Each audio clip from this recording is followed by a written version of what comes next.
Hi there, and welcome to Michigan Matters. Irrespective of all the talk about the troubles of big business, especially the big three, all who study our economy know increasingly it is small business that now drives our region and in many ways the country. Today we'll focus on the impact small business has, as well as get some advice on starting up a company as we chat with Ed King, Director of Small Business Services at Wayne State School of Business Administration. Plus, Denise Illich, Derek Miller, and I are rejoined by Bob Ficano, sitting in this week for Brooks Patterson on the Roundtable and Final Viewpoint segments. But first, it's a look at the state of small business in our region today on Michigan Matters. Michigan Matters. In-depth insight into local business, political, and controversial issues. With your host, Carol Kane.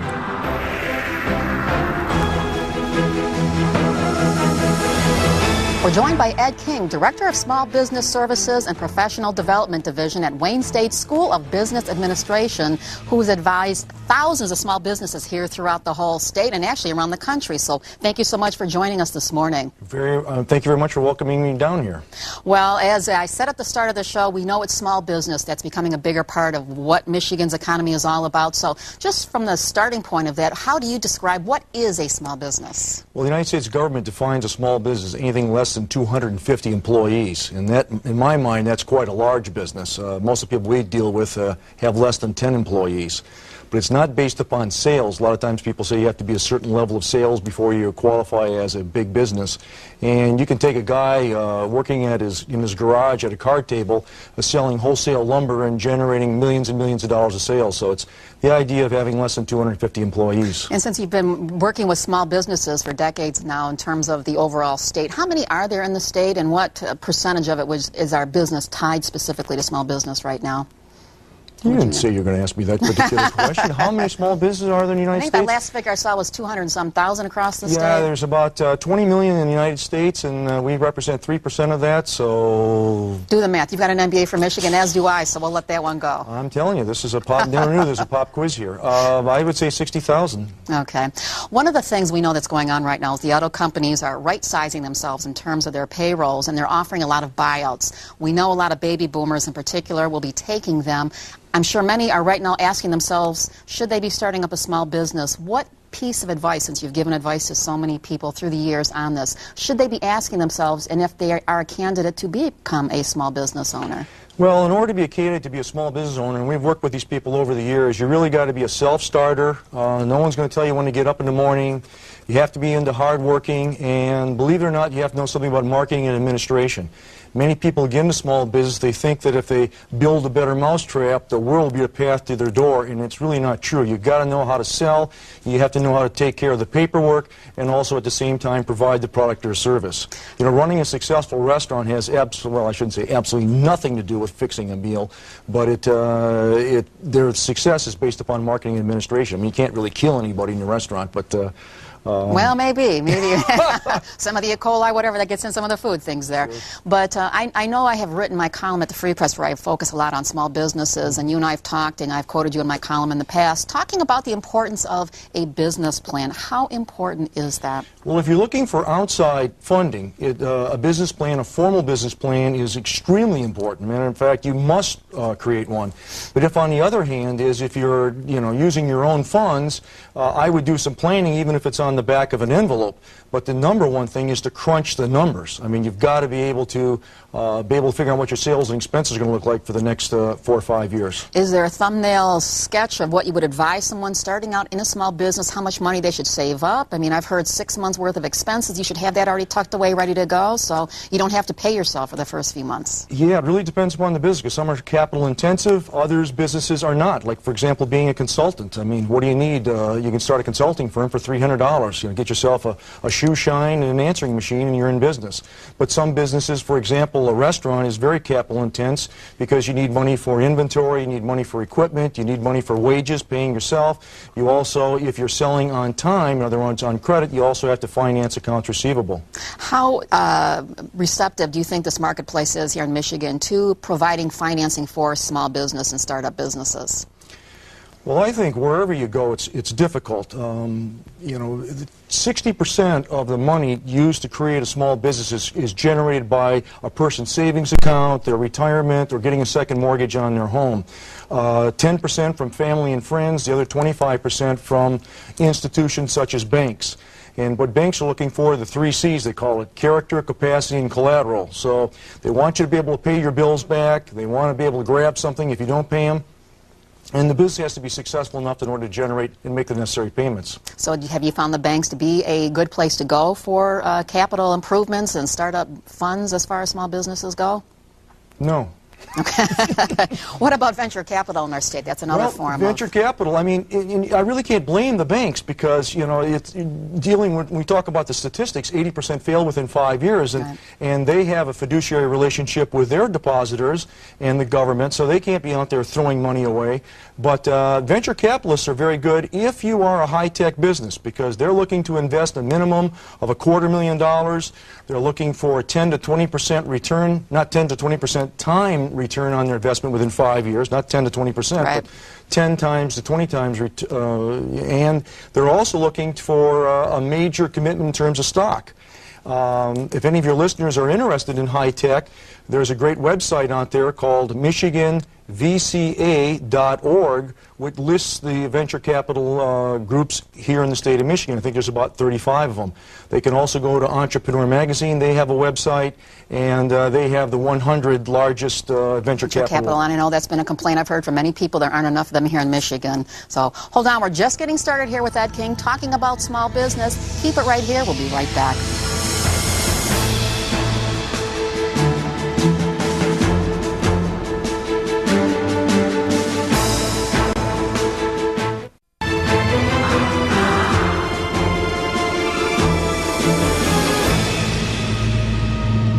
Welcome back to Michigan Matters, where we're chatting with Ed King from Wayne State University, talking about all things small business in our region. Before we went to break, you were giving me some statistics, and now you want to correct yourself. What are the statistics? 600,000. 600,000. All my students would be laughing at me if I couldn't put 3% times 20 million businesses. Okay, and you say that with the Michigan MBA, so I'm glad to hear that. Yes. We also were talking before the break about people taking buyouts. I know a lot of people are taking those buyouts and looking at going into small businesses right now. Should they be doing that? What kinds of things should they be on guard against? Well, step number one, they should find a business that complies with their own unique interests and abilities. Everybody's a genius at certain things, and they're not so good at other things. And if you're really good at something, you'll put the time in. You put the time in because it's a hobby for you, become good at it, you get good at something, that's when you make the money. And stay away from businesses that are on the cover of Entrepreneur Magazine or the quote-unquote hot businesses right now. What you've got to do is take a look at, your own unique skills and resources, what your own abilities are, what you've always been good at over the years, and don't worry what's hot right now.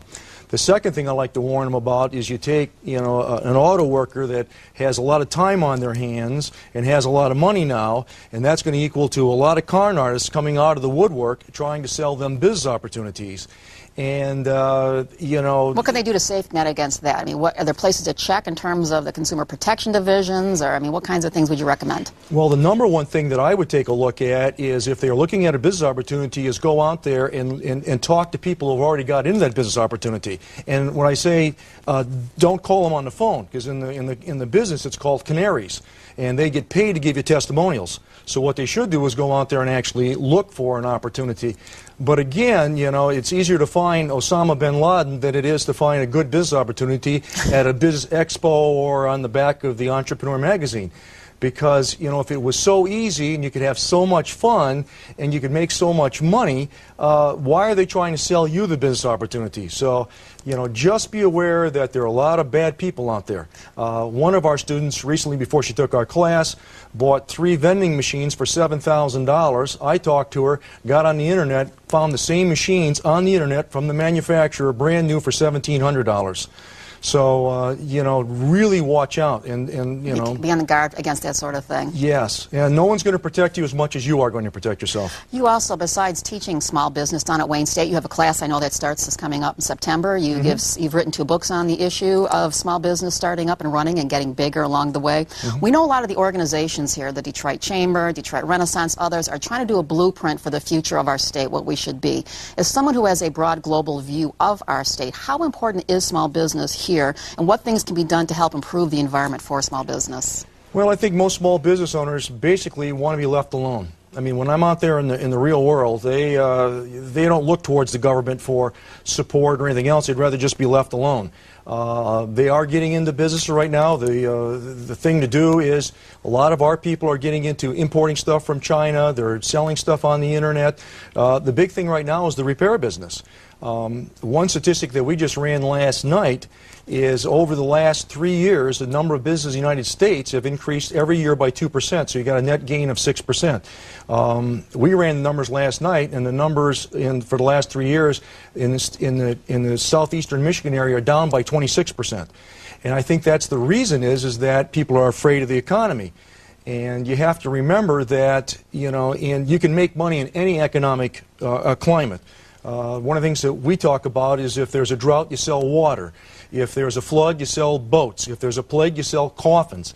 There's always a place to make money out there, and you know, don't get discouraged. It doesn't have to necessarily be a good business or a good climate in order to be in business. As we know, being a small business owner is something that takes a lot of guts and a lot of courage, especially when you consider 80% of businesses don't make it to their 5th birthday. Yes. Is there something in common that businesses that do survive have going for them that explains why they survive? I think all the owners have, again, are willing to work hard.